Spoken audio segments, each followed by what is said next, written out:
नमस्कार मित्रांनो, खरीप पीक विमा 2025 खात्यामध्ये कधी येणार आणि याचबरोबर धाराशिव जिल्ह्याचा 2020चा पीक विमा खात्यामध्ये क्रेडिट कधी होणार आणि 2024च्या खरीप पिकाच्या पीक विम्याचं वाटप कधी होत आहे का, आंबिया बिहार 2024चं वाटप होतं आहे का, अशा विचारल्या जाणाऱ्या प्रश्नांचं उत्तर आजच्या या व्हिडिओच्या माध्यमातून जाणून घेण्याचा प्रयत्न करणार आहोत.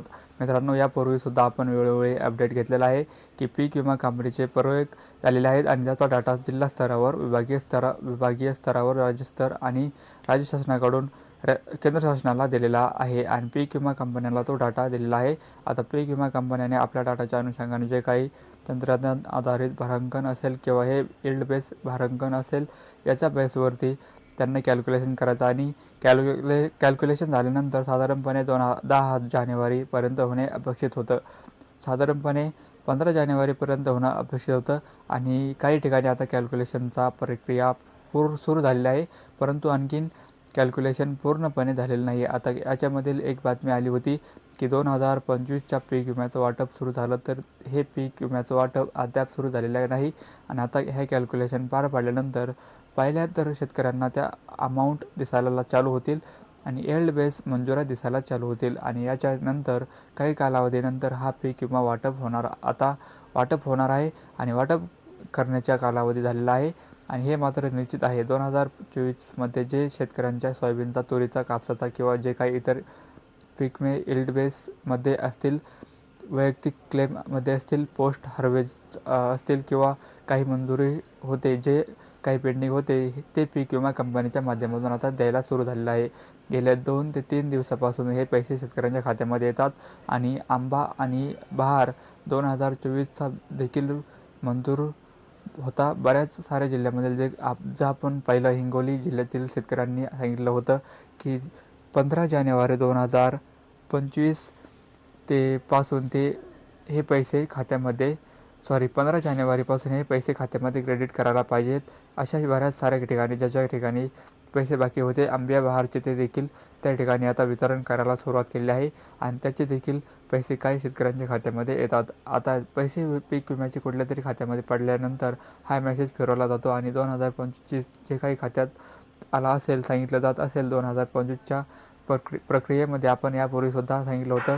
पहिलं होतं की मूग असेल, उडीद असेल किंवा बाजरी असेल किंवा सोयाबीन असेल, अशी जी काही पिकं येते होती, या पिकाचं पूर्णपणे आता कॅल्क्युलेशन प्रक्रिया सुरू झालेली आहे. परंतु आता तुरीच्या सध्या पीक कापणीचे प्रयोग सुरू आहेत. गेल्या 2 ते 3 दिवसापासून मोठ्या प्रमाणात पीक कापणीचे प्रयोग घेतले जातात. कापसाच्या पीक कापणीचे प्रयोग घेतले आहेत, परंतु कापूस पीक असतील याचा फेब्रुवारी-मार्चमध्ये आणखीन लांबचा प्रवास आहे. परंतु तरी सोयाबीन असेल, मूग उडीद असेल, हा पीक विमा कॅल्क्युलेशन करून शेतकऱ्यांच्या खात्यामध्ये कोणत्या शेतकऱ्याच्या याच्या कुठल्याही प्रक्रिया आलेल्या नाहीत.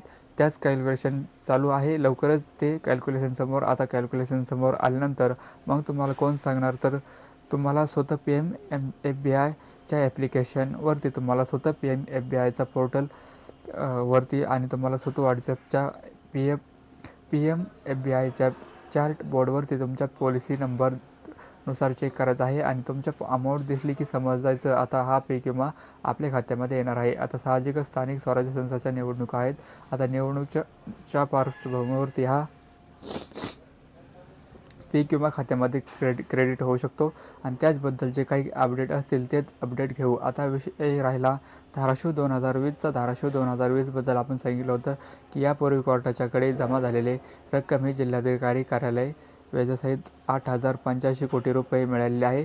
परंतु 134 कोटी रुपयाची जी काही रक्कम आहे, जे राज्य सरकारने देणं अपेक्षित आहे, अद्याप देखील जिल्हाधिकारी कार्यालयाला आलेली नाही. आता याच्यामध्ये केवळ वेळ काढूनपणा चाललेला आहे. आता वेळ काढूनपणा याच्यासाठी आहे कारण जर समजा 134 कोटी रुपयाचा जो काही पूरक अनुदान असेल किंवा पीक विम्याचं काही रक्कम, ही रक्कम जर सरकारने लवकर दिली नाही, तर आता लवकर जर आली तर 85 कोटी 134 कोटी म्हणजे साधारणपणे 2.25 कोटी आसपासची रक्कम ही आहे, ती शेतकऱ्याच्या खात्यामध्ये वितरित केली जाईल, तत्काळ वितरित केली जाईल. पण हे पैसे जर लवकर वितरित केले नाही तर पीक विमा कंपनी पुन्हा आणखीन कुठेतरी वरच्या कोर्टात गेली तर पुन्हा हेही पैसे अडकल आणि तेही पैसे अडकले अशी परिस्थिती होणार आहे.